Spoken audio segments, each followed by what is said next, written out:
السلام علیکم ورحمۃ اللہ تعالی وبرکاتہ۔ نحمده ونصلی ونسلم علی رسولہ الکریم، اما بعد فاعوذ باللہ من الشیطان الرجیم، بسم اللہ الرحمن الرحیم۔ ان اللہ وملائکتہ یصلون علی النبی یا ایھا الذین آمنوا صلوا علیہ وسلموا تسلیما۔ اللهم صل على سيدنا ومولانا محمد معدن الجود والكرم وآله الكرام وابنه الكريم وبارك وسلم صلاة وسلاما عليك يا رسول الله صلى الله تعالى عليك وسلم۔ الحمدللہ ہمارے اس تفسیر کے درس میں سورہ بقرہ کی تفسیر مکمل ہو چکی ہے، اور آج انشاءاللہ تبارک و تعالی سورہ آل عمران کی شروعات ہو رہی ہے۔ سورہ آل عمران کا تعارف پیش کرتے ہیں، اس کے بارے میں کچھ معلوماتی باتیں بتاتے ہیں کہ سورہ آل عمران مدینہ طیبہ میں نازل ہوئی۔ یہ سورت مدنی ہے اور اس میں 20 رکوع اور 200 آیتیں ہیں، اور آل کا ایک معنی اولاد ہے۔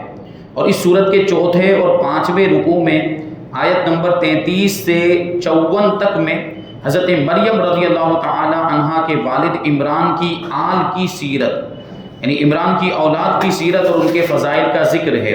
حضرت مریم کون ہے؟ حضرت مریم حضرت عیسیٰ علیہ السلام کی والدہ، تو ان کے والد کا نام تھا عمران، اور ان کی اولاد کا ذکر اس سورت کے اندر موجود ہے۔ اس وجہ سے اس سورت کو سورہ آل عمران کہا جاتا ہے۔ اس سورت کے مختلف فضائل بیان کیے گئے ہیں، ان میں سے 3 فضائل یہاں پر ذکر کیے جاتے ہیں۔ پہلی فضیلت حضرت نواس بن سمعان رضی اللہ تعالی عنہ سے روایت ہے کہ نبی کریم صلی اللہ علیہ وسلم نے ارشاد فرمایا کہ قیامت کے دن قرآن مجید اور اس پر عمل کرنے والوں کو لایا جائے گا، ان کے آگے سورہ بقرہ اور سورہ آل عمران ہوں گی۔ حضرت نواس رضی اللہ تعالی عنہ فرماتے ہیں کہ رسول کریم صلی اللہ علیہ وسلم نے ان صورتوں کے لیے 3 مثالیں بیان فرمائی جنہیں میں آج تک نہیں بھولا۔ حضور پاک صلی اللہ علیہ وسلم نے ارشاد فرمایا کہ یہ دونوں صورتیں ایسی ہیں جیسے 2 بادل ہوں یا 2 ایسے سائبان ہوں جن کے درمیان روشنی ہو۔ سائبان یعنی سایہ کرنے والی چیز، اور اس کے درمیان روشنی۔ کبھی ایسا بھی ہوتا ہے، یہاں غور کریں روشنی کا ذکر کیوں ہے۔ کبھی ایسا بھی ہوتا ہے کہ کسی چیز کے ذریعے سائبان کیا جاتا ہے، کسی چیز کے ذریعے سایہ کیا جاتا ہے تو اندھیرا ہو جاتا ہے، وہ سائے کی وجہ سے اندھیرا ہو جاتا ہے۔ لیکن یہ دونوں صورتیں سائبان بن کر آئیں گی اور ان کے درمیان روشنی بھی ہوگی، اندھیرا نہیں ہوگا۔ یا صف باندھے ہوئے 2 پرندوں کی قطاریں ہوں، یہ ان 2 صورتوں کی مثال دی جا رہی ہے کہ قیامت کے دن کیسے آئیں گی؟ ایسے آئیں گے جیسے صف باندھے ہوئی 2 پرندوں کی قطاریں۔ آسمان میں آپ نے وہ مخصوص پرندے ہوتے ہیں جو قطاروں میں اڑتے ہیں، اور ان کا مخصوص ایک پیٹرن ہوتا ہے اڑنے کا، وہ کتنے خوبصورت لگتے ہیں۔ تو فرمایا جا رہا ہے کہ ایسے یہ 2 صورتیں آئیں گی جیسے صف باندھی ہوئی پرندوں کی 2 قطاریں ہوں، اور یہ دونوں صورتیں اپنے پڑھنے والوں کی شفاعت کریں گی، سورہ بقرہ بھی اور سورہ آل عمران بھی۔ دوسری فضیلت حضرت عثمان بن عفان رضی اللہ تعالی عنہ فرماتے ہیں کہ جو شخص رات میں سورہ آل عمران کی آخری آیتیں پڑھے گا تو اس کے لیے پوری رات عبادت کرنے کا ثواب لکھا جائے گا۔ تیسری فضیلت حضرت مکحول رضی اللہ تعالی عنہ فرماتے ہیں کہ جو شخص جمعہ کے دن سورہ آل عمران کی تلاوت کرتا ہے تو رات تک فرشتے اس کے لیے دعائیں کرتے رہتے ہیں۔ اس سورت کا مرکزی مضمون یہ ہے، اس کا کانٹینٹ یہ ہے کہ اس میں حضرت مریم رضی اللہ تعالی عنہا کی ولادت، پیدائش، ان کی پرورش کیسے ہوئی، اور جس جگہ پر حضرت مریم رضی اللہ تعالی عنہا کو اللہ تبارک و تعالیٰ کی طرف سے رزق ملتا تھا، وہاں کھڑے ہو کر حضرت زکریا علیہ السلام کا اولاد کے لیے دعا کرنا۔ حضرت زکریا اللہ کے جلیل القدر پیغمبر ہیں، اور وہاں پر حضرت زکریا علیہ السلام نے دعا کی تھی۔ حضرت مریم رضی اللہ تعالی عنہا کو حضرت عیسیٰ علیہ السلام کی ولادت کی بشارت ملنا، خوشخبری ملنا، اور حضرت عیسیٰ علیہ السلام کے معجزات اور واقعات کا بیان اس سورت کے اندر موجود ہے۔ اس کے علاوہ اس سورت میں یہ مضامین بھی بیان کیے گئے۔ پہلے نمبر پر اللہ تبارک و تعالیٰ کی وحدانیت، اللہ تبارک و تعالیٰ کے ایک ہونے پر، اور نبی کریم صلی اللہ علیہ وسلم کی نبوت پر، اور قرآن پاک کی صداقت اور سچائی پر دلائل بیان کیے گئے، دلیلیں پیش کی گئی ہیں۔ دوسرے نمبر پر اللہ تبارک و تعالیٰ کی بارگاہ میں مقبول دین صرف اسلام ہے، اس بات کو بھی بیان کیا گیا۔ حضرت عیسیٰ علیہ السلام کی شان کے بارے میں جھگڑنے والے، نبی کریم صلی اللہ علیہ وسلم کی نبوت کو جھٹلانے والے اور قرآن مجید کا انکار کرنے والے نجران کے عیسائیوں سے حضور پاک صلی اللہ علیہ وسلم کی ہونے والی گفتگو بھی بیان کی گئی ہے۔ اور میثاق کے دن، یعنی جب ساری روحوں کو جمع کیا گیا اور دنیا بننے سے پہلے، عالم اجسام کے وجود میں آنے سے پہلے جب روحوں کو پیدا کیا گیا، سارے انسانوں کی، سارے جانوروں کی روحوں کو پیدا کیا گیا، تو سارے انسانوں کی روحوں کو ایک جگہ پر جمع کیا گیا تھا، اسی میں انبیاء کرام کی روحوں کو بھی جمع کیا گیا۔ تو انبیاء کرام سے ایک خاص عہد لیا گیا تھا، وعدہ لیا گیا تھا، اسی کے بارے میں کہتے ہیں کہ میثاق کے دن انبیاء کرام علیہ السلام سے سید المرسلین صلی اللہ علیہ وسلم کے بارے میں عہد لینے کا واقعہ بھی اس صورت میں بیان کیا گیا کہ اللہ تبارک و تعالیٰ نے انبیاء کرام سے ہمارے نبی حضور پاک صلی اللہ علیہ وسلم کے بارے میں کیا عہد لیا، کیا وعدہ لیا، اس کو اس صورت میں بیان کیا گیا ہے۔ مکہ مکرمہ اور خانہ کعبہ کی فضیلت اور اس امت کے باقی تمام امتوں سے افضل ہونے کا بیان بھی اس صورت کے اندر موجود ہے۔ یہودیوں پر ذلت و خواری، رسوائی مسلط کیے جانے کا ذکر ہے۔ جہاد کی فرضیت اور سود کی حرمت سے متعلق شرعی احکام اور زکوٰۃ نہ دینے والوں کی سزا کے بارے میں بھی بیان کیا گیا ہے۔ غزوہ بدر اور غزوہ احد کا تذکرہ اور اس سے حاصل ہونے والی عبرت اور نصیحت کا بیان موجود ہے۔ امت کی خیر خواہی میں مال خرچ کرنے، لوگوں پر احسان کرنے، بخل و کنجوسی نہ کرنے کے فضائل بھی اس صورت میں بیان کیے گئے۔ شہیدوں کے زندہ ہونے، انہیں رزق ملنے اور ان کا اللہ تبارک و تعالیٰ کا فضل حاصل ہونے پر خوش ہونے کا بیان بھی موجود، یعنی اللہ تبارک و تعالیٰ جب ان کو فضل عطا فرماتا ہے، رزق عطا فرماتا ہے، تو شہید خوش ہوتے ہیں، اس کا بھی ذکر اس صورت میں موجود ہے۔ اور اس صورت کے آخر میں زمین و آسمان اور ان میں موجود عجائبات اور اسرار، یعنی عجیب و غریب چیزیں اور راز کی باتوں میں غور و فکر کرنے کی دعوت بھی دی گئی ہے۔ نیز جہاد پر صبر کرنے اور اسلامی سرحدوں کی نگہبانی اور حفاظت کرنے کا بھی حکم دیا گیا ہے۔ سورہ آل عمران کی اپنے سے ماقبل سورت سورہ بقرہ کے ساتھ کئی طرح سے مناسبت اور تعلق ہے، جیسے دونوں سورتوں کے شروع میں قرآن پاک کے اوصاف بیان کیے گئے۔ سورہ بقرہ میں قرآن پاک نازل ہونے کا اجمالی طور پر ذکر ہے، اور سورہ آل عمران میں قرآن مجید کی آیتوں کی تقسیم بیان کی گئی کہ آیتیں کتنی قسم کی ہیں۔ سورہ بقرہ میں جہاد کا اجمالی طور پر ذکر ہے، اور سورہ آل عمران میں غزوہ احد کا واقعہ تفصیل سے بیان کیا گیا ہے۔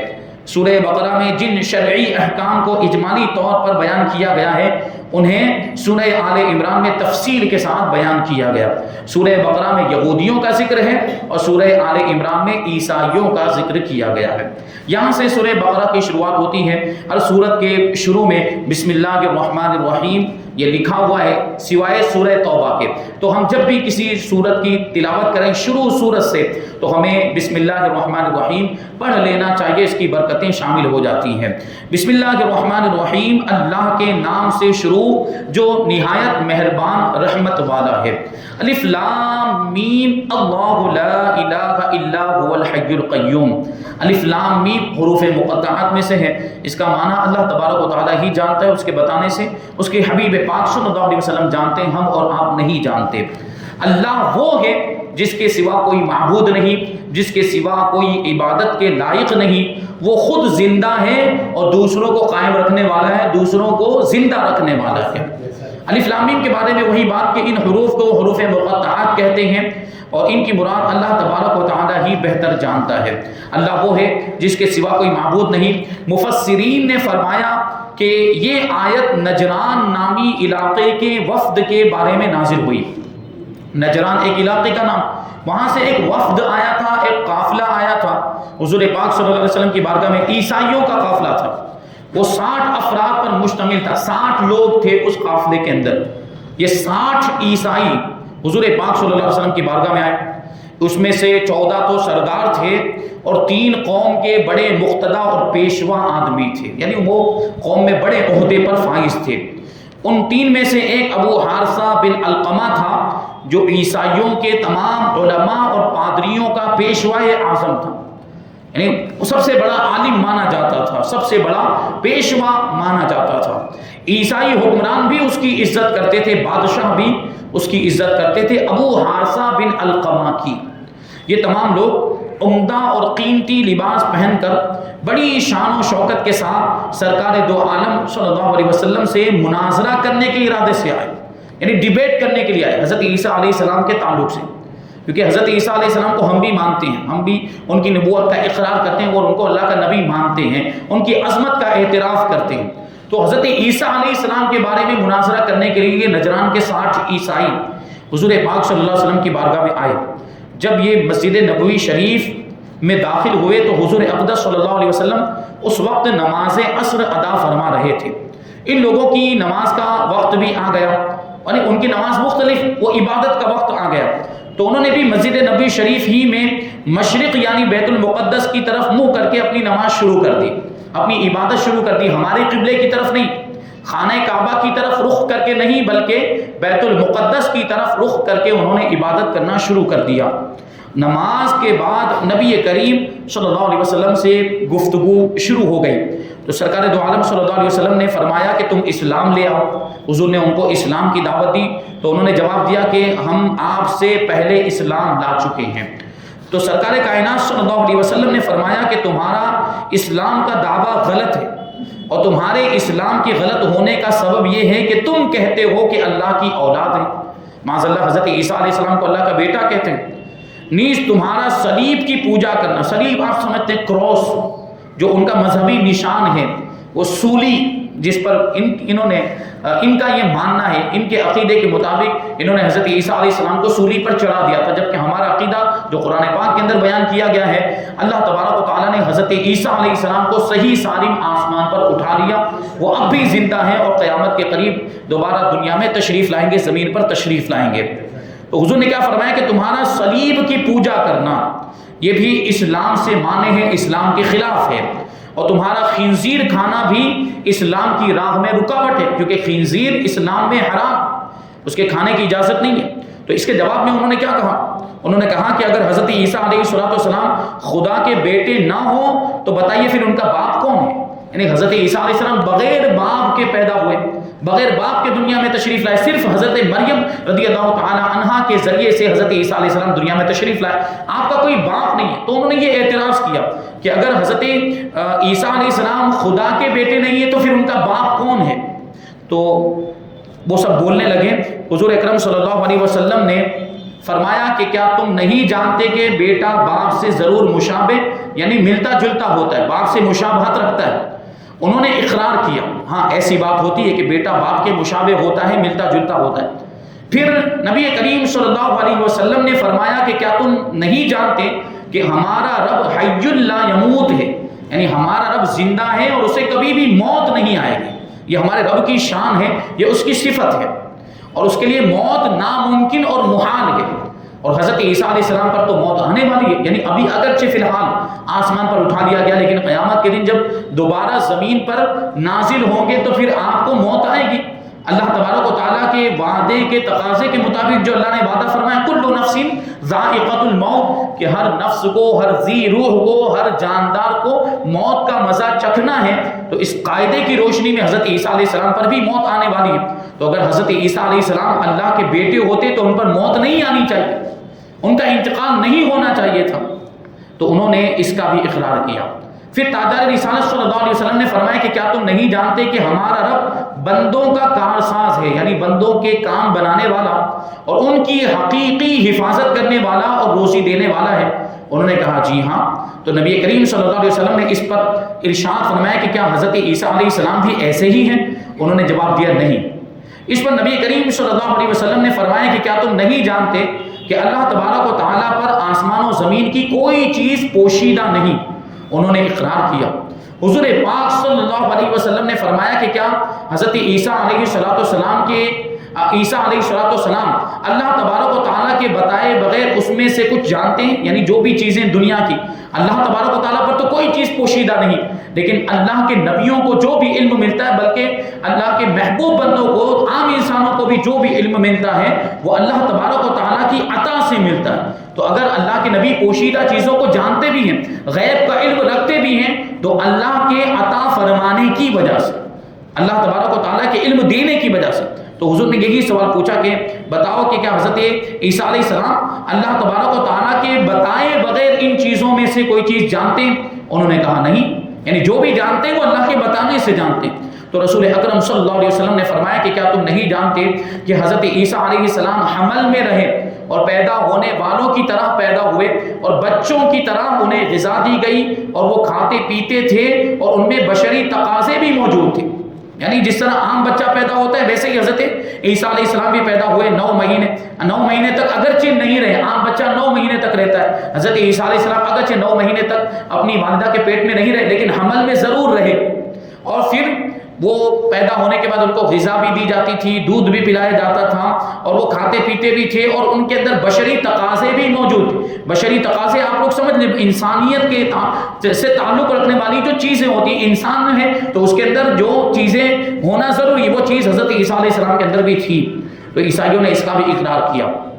اس گفتگو پر حضور اکرم صلی اللہ علیہ وسلم نے ارشاد فرمایا کہ ان تمام چیزوں کے باوجود پھر حضرت عیسیٰ علیہ السلام کیسے خدا ہو سکتے ہیں، کیونکہ یہ تو مخلوقات کی خصوصیات، یہ جو ساری چیزیں جو بیان کی گئی تو سب مخلوقات میں ہوتی ہیں، اللہ تبارک و تعالیٰ ان چیزوں سے پاک ہے۔ تو حضرت عیسیٰ علیہ السلام خدا کیسے ہو سکتے ہیں جیسا کہ تمہارا گمان ہے؟ تو اس پر وہ سب خاموش ہو گئے اور ان سے کوئی جواب نہ بن سکا۔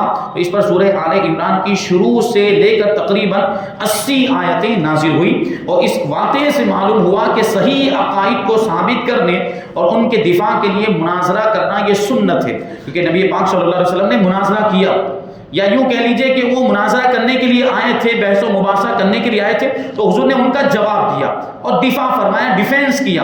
تو یہ بھی مناظرے میں شمولیت ہوئی اور مناظرے میں شامل ہونا ہوا، یہ نبی پاک صلی اللہ علیہ وسلم کی سنت ہے۔ اس آیت میں اللہ تبارک و تعالیٰ کی 2 صفتیں بیان کی گئی ہے، حی اور قیوم۔ اللہ تبارک و تعالیٰ کی صفات میں حی دائم اور باقی کے معنی میں ہے، یعنی جو ہمیشہ زندہ ہو اور ہمیشہ زندہ رہے، یعنی اس کا معنی یہ کہ ایسا ہمیشہ رہنے والا جس کی موت ممکن نہ ہو، جس کو کبھی بھی موت نہ آئے۔ جبکہ قیوم وہ ہے، قیوم کا مطلب یہ ہوتا ہے جو قائم بالذات ہو، یعنی بغیر کسی دوسرے کی محتاجی اور تصرف کے خود قائم ہو، خود موجود ہو، خود زندہ ہو اور مخلوق کی دنیا اور آخرت کی زندگی کی حاجتوں کی تدبیر فرمائے۔ قیوم کا یہ مطلب ہوتا ہے کہ مخلوقات کو دنیا میں جن چیزوں کی ضرورت ہے اور آخرت میں جن چیزوں کی ضرورت ہے ان کی تدبیر فرمائے، ان کا انتظام فرمائے، اسے قیوم کہا جاتا ہے۔ تو اس آیت کریمہ کے اندر اللہ تبارک و تعالیٰ کی یہ 2 صفات بیان کی گئی ہے۔ آنے والی آیت کریمہ آیت نمبر 3 اور 4 سورہ آل عمران کی آیت نمبر 3 اور 4 اللہ تبارک و تعالیٰ ارشاد فرماتا ہے، نزل علیک الکتاب بالحق مصدقا لما بین یدیہ وانزل التوراۃ والانجیل من قبل هدى للناس وانزل الفرقان ان الذين كفروا بآيات الله لهم عذاب شدید واللہ عزیز ذو انتقام۔ ترجمہ ہے کہ اس نے تم پر یہ سچی کتاب اتاری جو پہلی کتابوں کی تصدیق کرتی ہے، اور اس نے اس سے پہلے توریت اور انجیل نازل فرمائی، لوگوں کو ہدایت دیتی، اور اللہ نے حق اور باطل میں فرق اتارا۔ بے شک وہ لوگ جنہوں نے اللہ کی آیتوں کا انکار کیا ان کے لیے سخت عذاب ہے، اور اللہ غالب بدلہ لینے والا ہے۔ تو یہاں یہ جو فرمایا کہ قرآن پاک کے بارے میں کہ تم پر جو کتاب نازل کی، مطلب قرآن پاک کو نازل کیا جو اگلی کتابوں کی تصدیق کرنے والا ہے۔ قرآن پاک اگلی ساری آسمانی کتابوں کی تصدیق کرتا ہے۔ تو اس سے معلوم ہوا کہ قرآن پاک کے بعد اب کوئی کتاب آنے والی نہیں ہے اور نہ کوئی نیا نبی تشریف لانے والا ہے، کیونکہ قرآن مجید نے گزشتہ کتابوں کی تصدیق کی ہے، بعد میں آنے والی کسی کتاب کی تصدیق نہیں کی۔ یعنی اس سے پہلے والی کتابوں کی تصدیق کرتا ہے قرآن پاک۔ اگر اس کے بعد بھی کوئی آسمانی کتاب آنے والی ہوتی تو قرآن پاک کے تعلق سے یہ بھی بیان کیا جاتا کہ قرآن پاک اگلی کتابوں کی بھی تصدیق کرتا ہے اور بعد میں آنے والی کتابوں کی بھی تصدیق کرتا ہے، لیکن ایسا نہیں بیان کیا گیا۔ اس سے پتہ چلا کہ قرآن پاک کے بعد کوئی کتاب آنے والی ہی نہیں ہے، اور کوئی کتاب نہیں آئے گی، کوئی آسمانی کتاب نہیں آئے گی، اور آسمانی کتابیں نبی پر نازل ہوا کرتی، تو اس کا مطلب یہ ہوا کہ کوئی نیا نبی بھی تشریف نہیں لائے گا۔ تو کہتے ہیں کہ بعد میں نہ کسی کتاب کے آنے کا تذکرہ کیا، نہ اس کی بشارت دی، جبکہ قرآن پاک کو چونکہ توریت اور انجیل کے بعد آنا تھا، اس لیے ان کتابوں میں قرآن کی بشارت پہلے سے دے دی گئی تھی۔ یعنی توریت، انجیل اور اگلی کتابوں کے اندر قرآن کا ذکر ہے، قرآن کے آنے کی خوشخبری اور بشارت ہے، لیکن قرآن میں قرآن کے بعد آنے والی کسی بھی کتاب کا ذکر نہیں ہے۔ تو اس سے یہی ثابت ہوتا ہے کہ قرآن پاک کے بعد اب کوئی آسمانی کتاب نہیں آنے والی ہے اور کوئی نیا نبی بھی نہیں آنے والا۔ یہاں پر آیت نمبر 4 کی تفسیر مکمل ہوئی۔ انشاءاللہ تبارک و تعالیٰ آیت نمبر 5، 6 اور 7 کی تفسیر ہم آئندہ درس میں شامل کریں گے۔ اللہ تبارک و تعالیٰ کی بارگاہ میں دعا ہے کہ جو کچھ بھی بیان ہوا اس پر ہم سب کو عمل کرنے کی توفیق عطا فرمائے اور نور قرآن سے ہم سب کے دلوں کو روشن اور منور فرمائے۔ وما علینا الا البلاغ۔